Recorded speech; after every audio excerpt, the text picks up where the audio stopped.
Today we're going to look at these different parts. So for this project finance modeling, we will start by, I will be opening an existing investment model, an investment model done earlier. It's a real estate calculation. It's actually a hospital, an existing hospital that is acquired and renovated. So that's the basis case, and then we look at it and identify the need for financing. And then we enter the equity part of financing, how much internal financing own money we will use, and then we open the financing module of the enterprise edition and create the financing file and synchronize the file so that it brings the cash flows from the investment model to the financing model.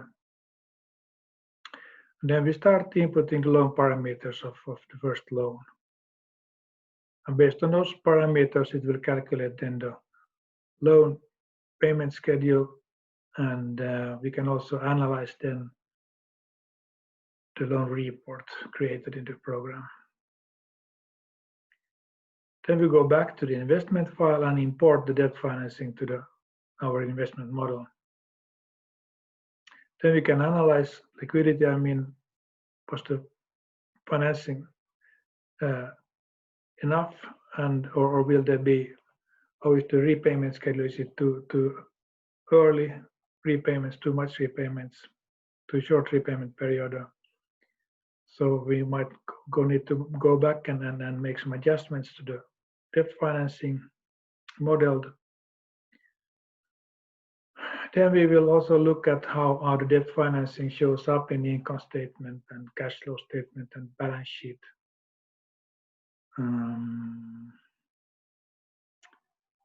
Then we will make a practice on how you can activate the financing costs during the construction period.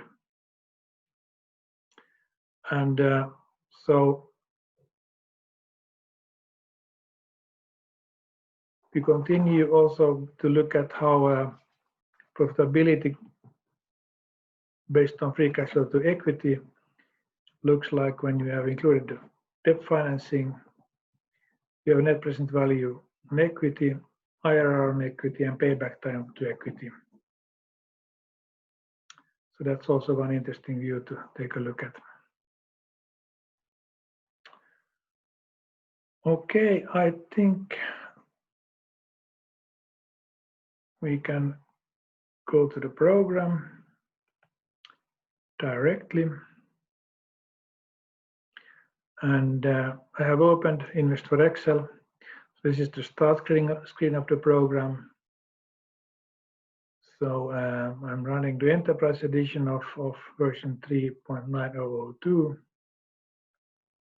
And as you can see, the menu here on top has replaced Excel's home menu. And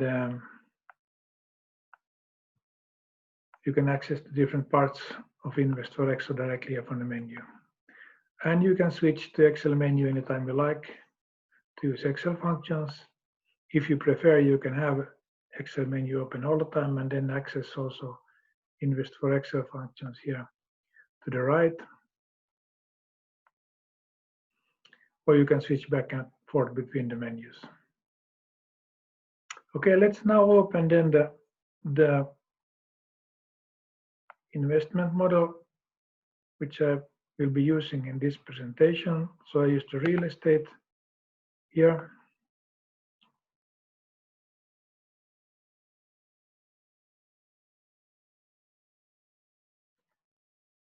And so as I mentioned, it's a hospital property. And here is modeled the 20-year forecast on annual basis. And the figures are in €1, and we have a discount rate of 5.28. So that's the weighted average cost of capital. And it's calculated by press this button here.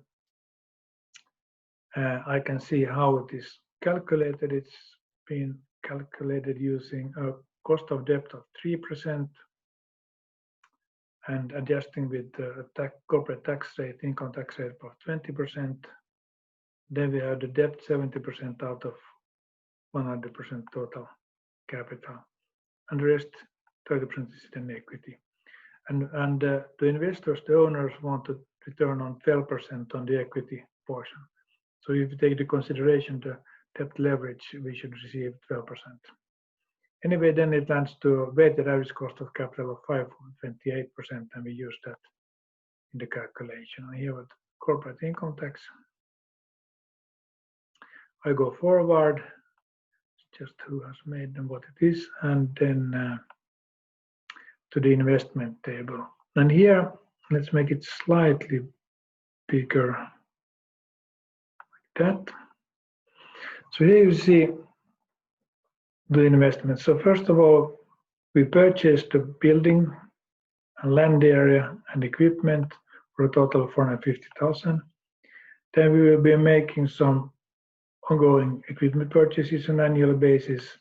For 4 years, we will be renovating for electricity and water, and 3 years on heating and air conditioning, and then some major repairs on the buildings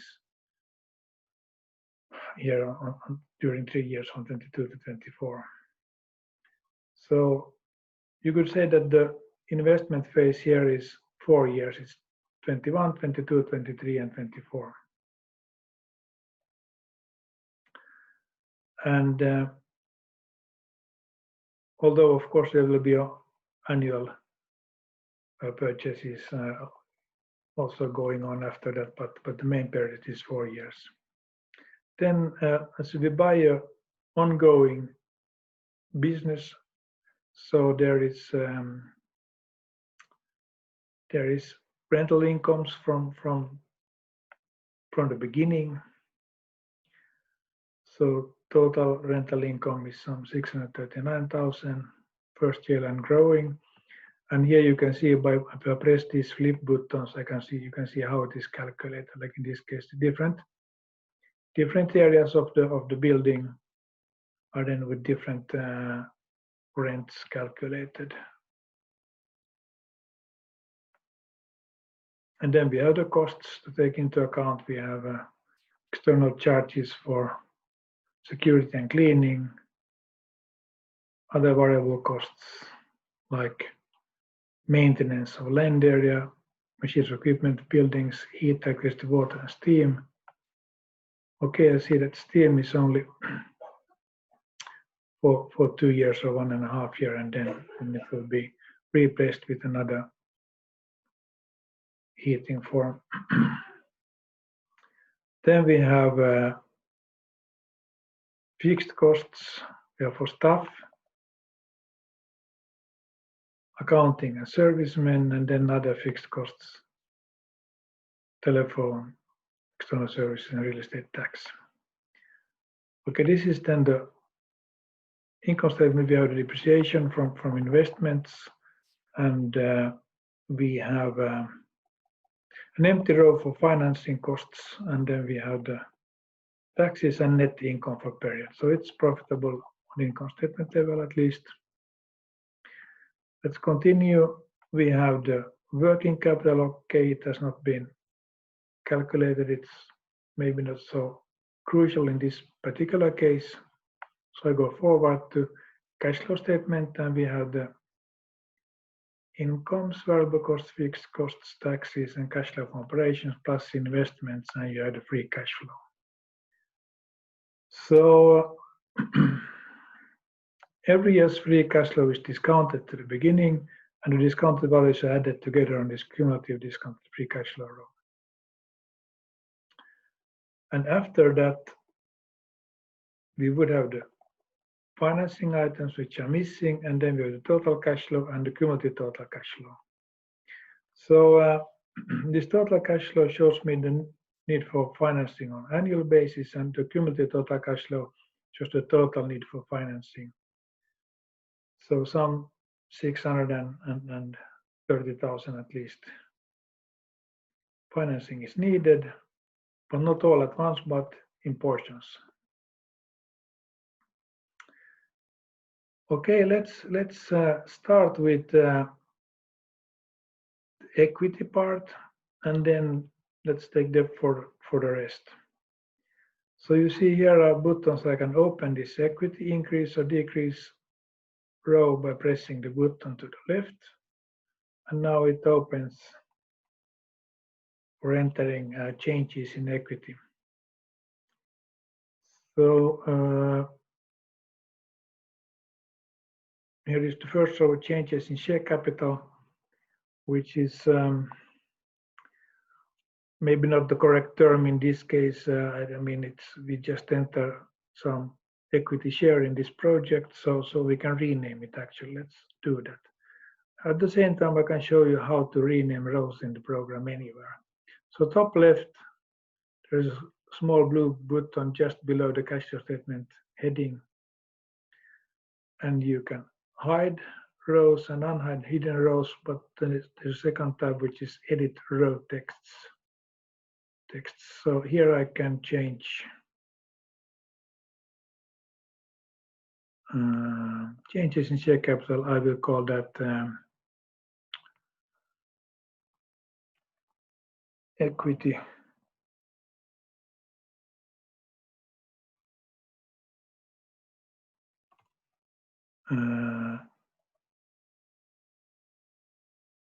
portion of financing, whatever, and press OK, and then it's changed.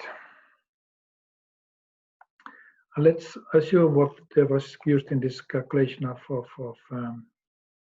WACC. There was 30% share of equity, so I make Excel formula here.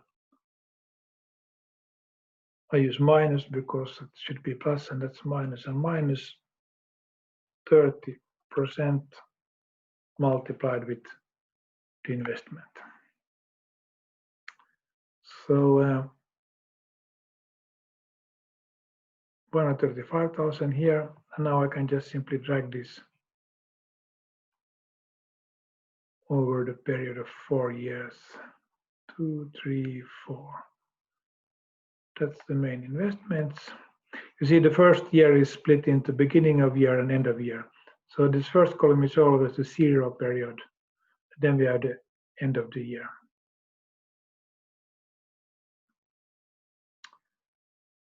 So here is then the equity investors put in. Then the rest is needed to have debt financing. So now I can rename this file, save the new name, save as real estate 1 with financing. We are still missing the debt financing, but anyway, we have renamed it. Could have used a little bit correcter name.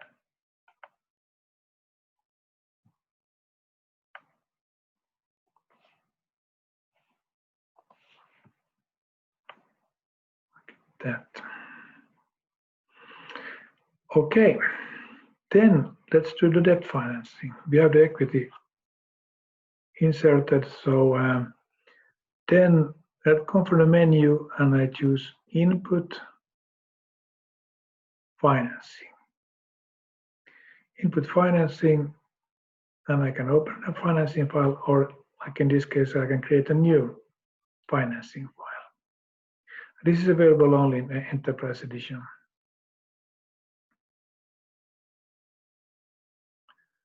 Now it opens the financing file like that. I had the possibility to name and save it. And it now opens the project page of this project financing. So I can have some descriptions and other comments here, but I don't need to fill those. Otherwise, you see here are sheets for currency rates, for investment cash flows that will be brought here, and then for loan 1 parameter page, loan 1 specification page, loan 1 report page, and I can add second loan or as many loans as I need. So they will now be inserted the 02 parameter, 02 specification, and 02 view sheets. And then we will have the all loans together in detail and report total spec and total view. Okay, let's go back to the beginning. The project page here is Woodton with red exclamation mark. That's where I update from the investment model. I can just check that I have the same figures and currency. Yes, they are. And I press the button and it locates one open investment calculation, real estate one with financing, and it also tells me here the units and currency. And I just press OK, and now it will bring me. If I have many files open, it will show a list of files, and I select the right one. But now I just select this one.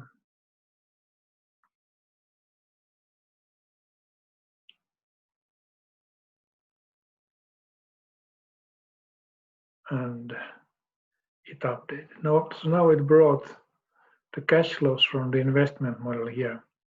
So we have the cash flow per period, investments per period, and free cash flow.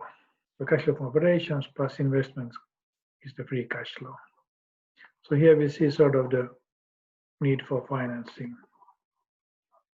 So this is actually just some less than 400,000 total. And I go to the 01 parameter page, which is the loan page. I can call it something.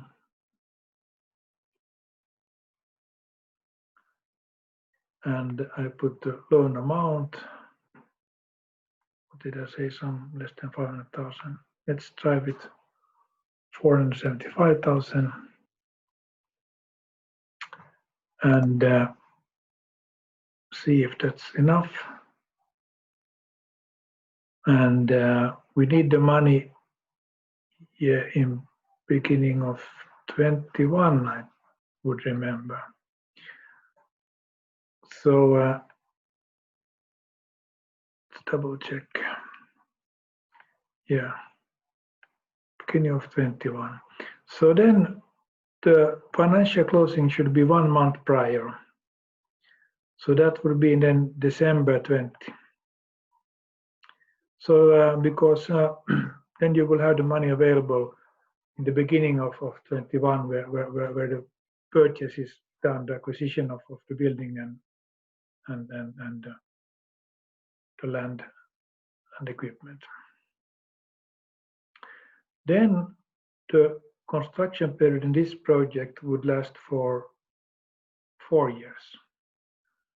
So I can have a drawdown period of 48 months in that case to match it.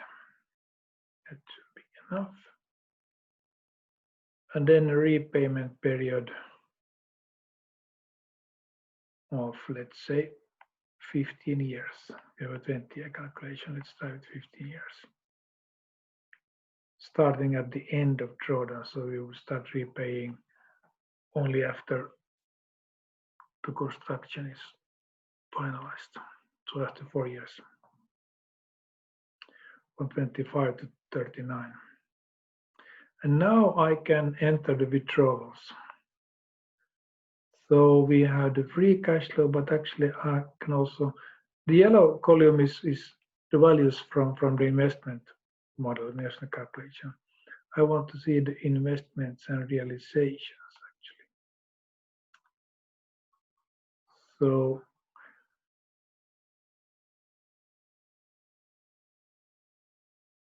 I have probably way too little. No, I want to see exactly the free cash flow, which takes into account. Yeah, that's how this. Yeah, the free cash flow. So here I need, or I will take. Let's say I take 325,000 to cover the need for the first year's cash flow. plus some costs for taking the debt. That's why I take a little bit more. So I can enter the amount or the percentage. And as you see, the periods in the financing module are rows, and they're on a monthly basis always. So there is the financial closing, and then there's the construction period here in monthly. So every 12th once a year there is a cash flow happening because the investment calculation was on an annual basis. And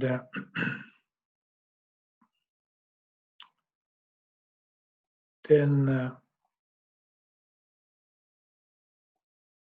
there's another call for the repayment period of the loan.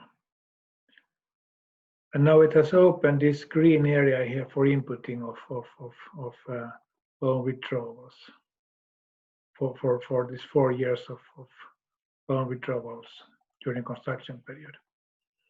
So let's see here, I don't need anything because it's positive, because we have some incomes which are more than what we invest. But for the third year, I need 100,000.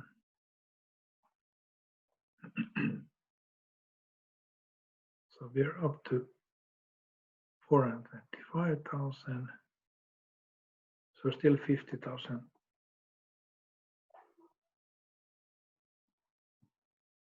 Okay, maybe I wouldn't even need it, but let's take it anyway. Yeah, 50,000.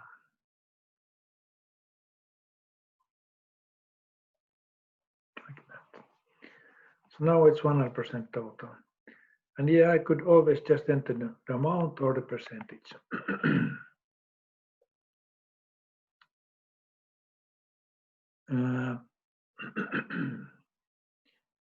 So then I go back to the parameter page,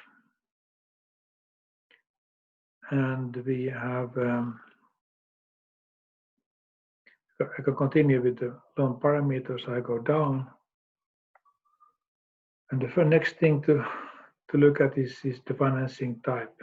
We have the options of vehicle amortizations, where the amortization is always the same size, but the interest and total payment always varies.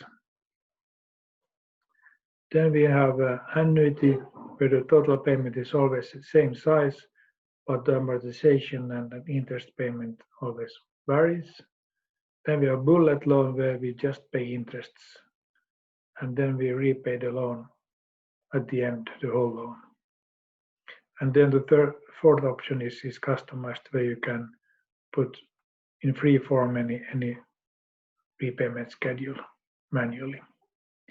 And when I chose customized amortization interval, changed to enter, and this button turned bold, so I can now press it and to enter principal payments. And here is now again a green area for entering amortizations. Okay, that was too much. Anywhere, anything. And it will calculate the interest on always on the rest. And so it's a manual entering of principal payments, amortizations. And now I switch back. Let's choose equal amortizations.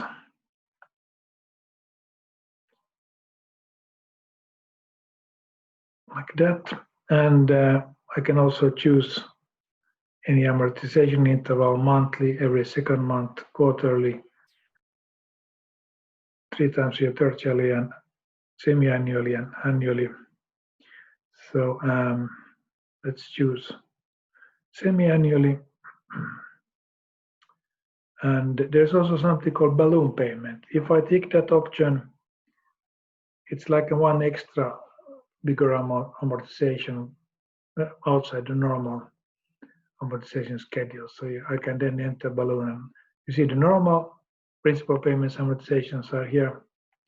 of the debt, the repayments of debt, but I can also put some extra amortization of my own, and it will be taken into account into the payment schedule. But I don't do it. I go back, remove the balloon payment, then we go to the reference rate of the interest. So it can be locked to some reference rate. Let's say it's Euribor in this case, 6 months. And then during these 4 years of construction period, how is it taking care of the interest during it? Here are 3 options, actually 4. Paid monthly, paid from first draw according to interest payment interval, paid at first principal payment after drawdown period, or capitalize on financing and paid according to repayment plan.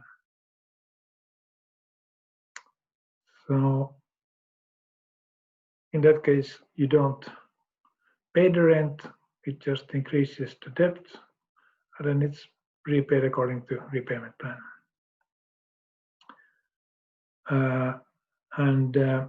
Okay, we can look at these different options. I can come back to them, but I choose paid monthly now. Then we put the reference rate, which is about 0. I guess it's even negative. And then we put the interest margin of 3%, so we end up with a 3% total rate.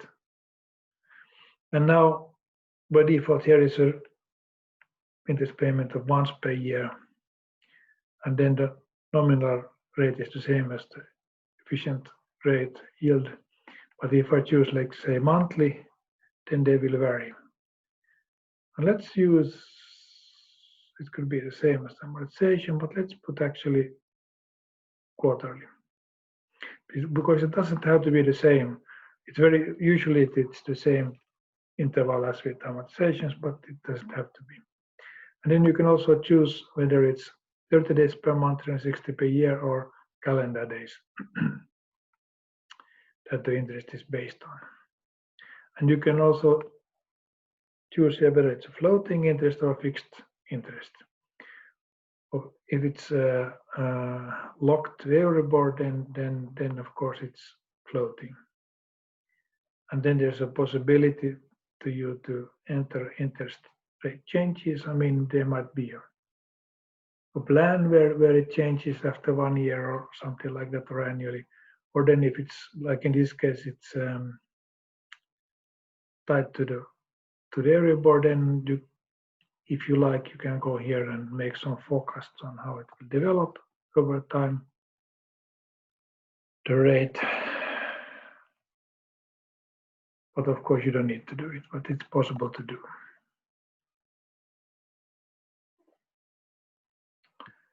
And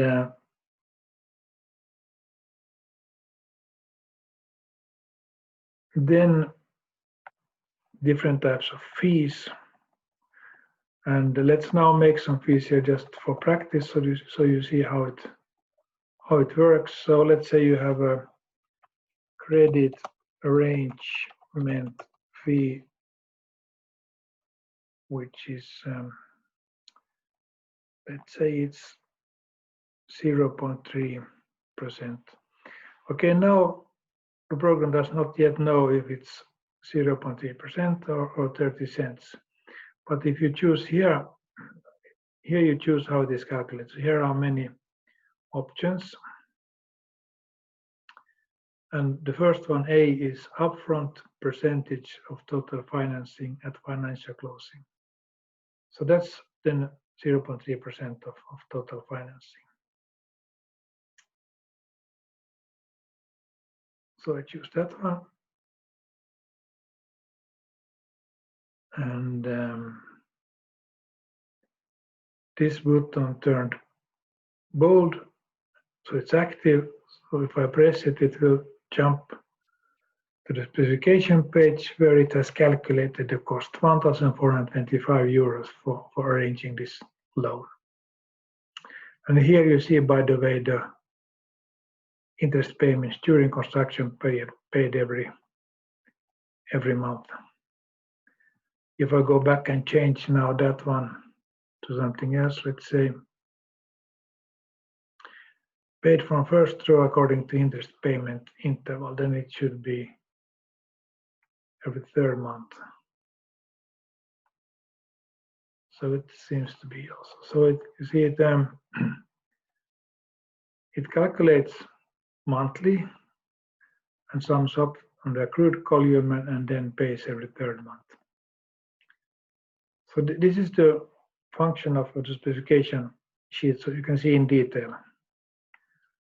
Let's put something else. We have credit reservation fee, because the bank will have the money available for you during this 4 years of construction period, so that you just withdraw always when you have a payment to do so. So they charge something for that, for the unused let's put 0.25. So this should be a percentage of undisbursed balance on each disbursement. So yeah. So let's see how it would show up.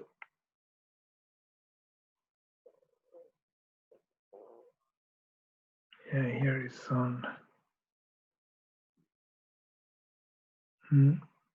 So next time, a year later. Oh, I wasn't at the top. I wasn't at the top. That's why. Yes, I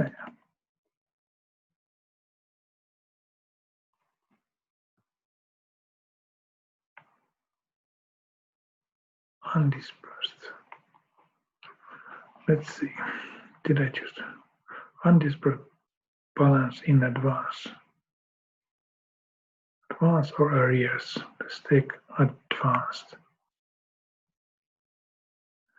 Okay, and here I can choose payment interval.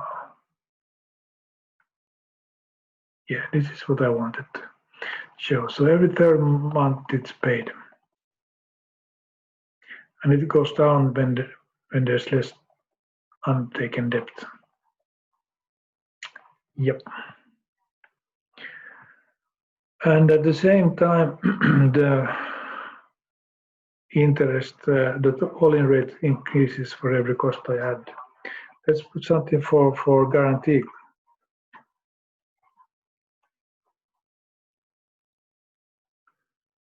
Let's put 0.4, and this will be, we will have guarantee costs for this construction period, and we will have guarantee costs for repayment period. Same. And so I choose for construction period, so it's a percent of balance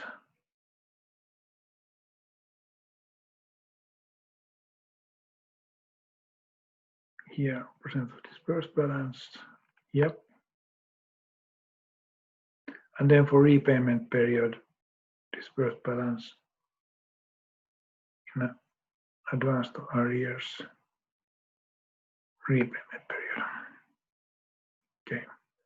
So now the nominal rate 3% is all-in rate 3.5%. And over these 15 years of financing, the total financing cost is 180,525.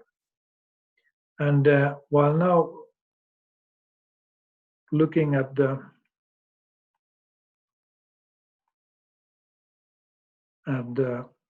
detailed cash flows, we see here the withdrawals, the balance after withdrawal, which rate is in force, calculated interest cost, accrued interest cost, and paid interest costs. Then we have the, let's see, the credit arrangement fee, the credit reservation fee, and the guarantee cost paid every third month. The guarantee cost for repayment period here later, showing up every third month, and fees total and financing cash flow total and cumulative. This is the financing cash flow, and then you have calculated the IRR on that column. Okay, now this is a big detail table, so to get a better overview, we have this 01 view sheet where you can look at it in a report form, and you can adjust the report. Let's say we want to look at this construction period on half-year basis and repayment schedule on annual basis. So I adjusted it like that, and now it's on half-year basis, this 4 years of construction, and then on annual basis the repayment periods. And here you see then the total financing, the withdrawals, the principal payments, amortizations, the ending balance, the interest expenses, other financing costs like credit arrangement fee, credit reservation fee, guarantee costs for construction period, guarantee costs for repayment period, and total fees and debt service total cash flow, the cumulative cash flow, and also the all-in rate and total financing costs. Okay, now let's save this financing file, and now we are ready with the modeling of the debt, and we can go back to the investment calculation, and so we have added the equity, and now we will also add the debt.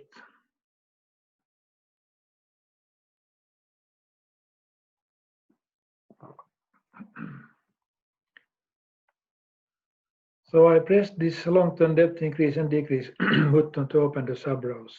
And here we have again the red exclamation mark where you can then synchronize and import the loan schedule from the financing file. So I press the exclamation mark, and so it automatically locates the financing file and gives me the possibility to just press OK, and it will update the numbers. So I press OK, and it brings me all debt financing items to my model automatically. So here we have the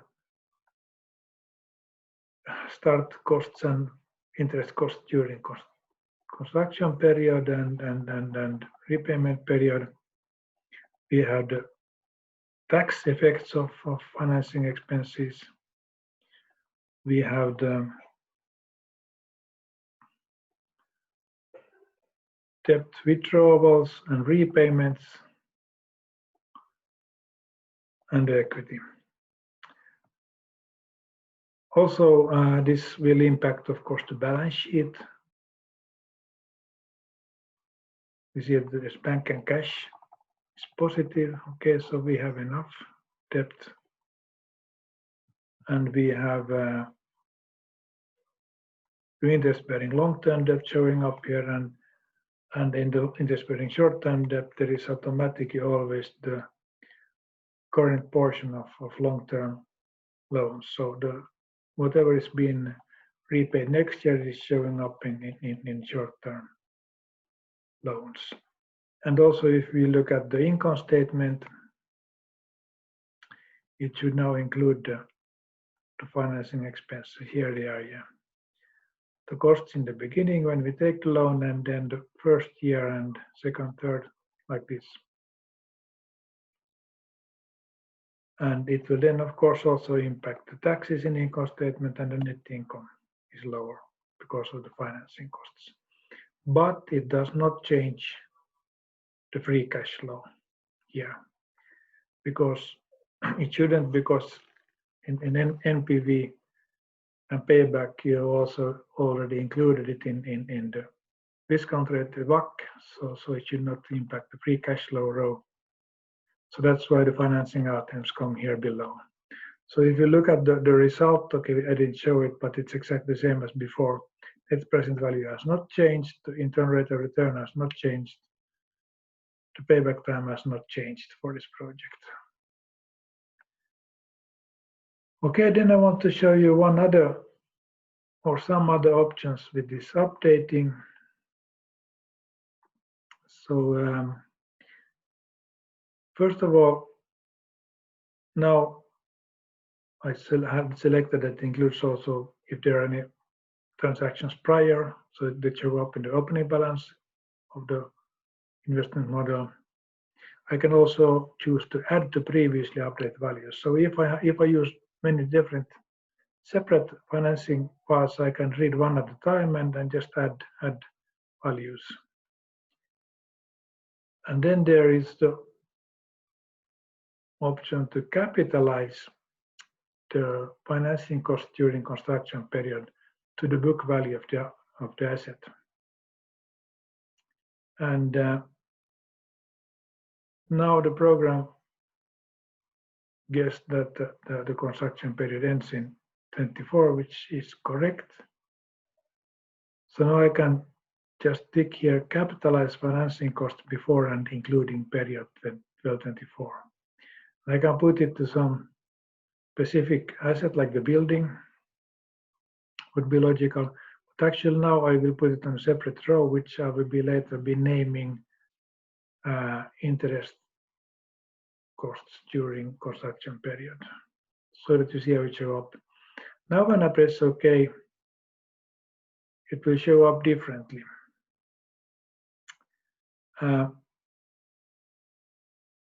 We paid the interest costs just as before,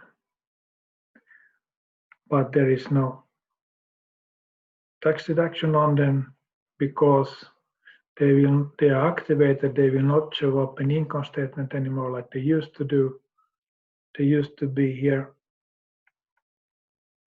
for the first 4 years. There was financing costs, but now they aren't any because they are activated and then depreciated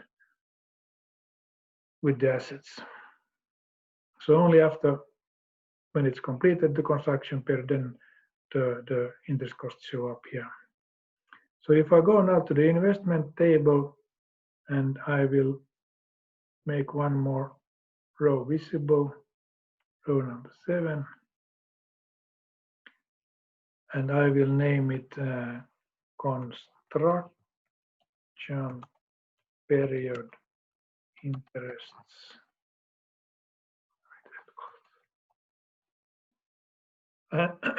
And it doesn't show us payments here, but it increases the book value. So here are the unpaid interests. Or they are paid, sorry, but they are not as costs in income statement. They are activated, and then they will be depreciated. Let's choose. Okay, we start depreciating immediately. So let's start this one also immediately. I put 4%. Like the main item, main asset, the same depreciation period. So we depreciate the interest here with the main asset.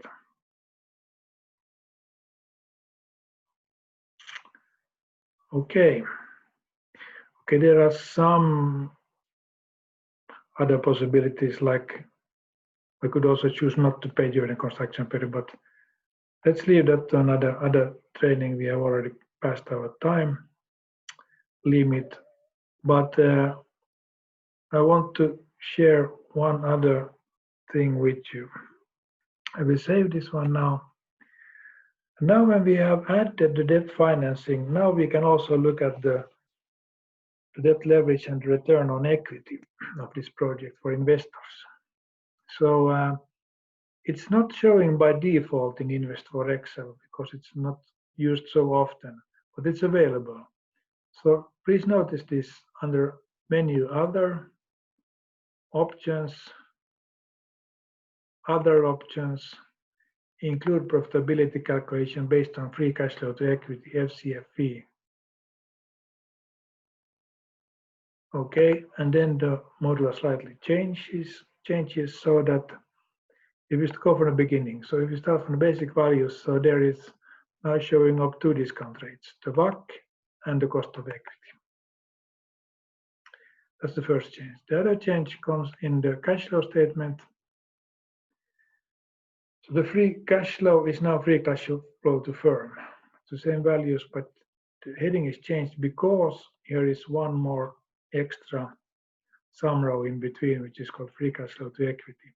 So this is the cash flow which is left when the loan, the debt costs and repayments are increases and repayments are taken into account. To the rest is needed of owners or repayable to owners. So this is the free cash flow to equity.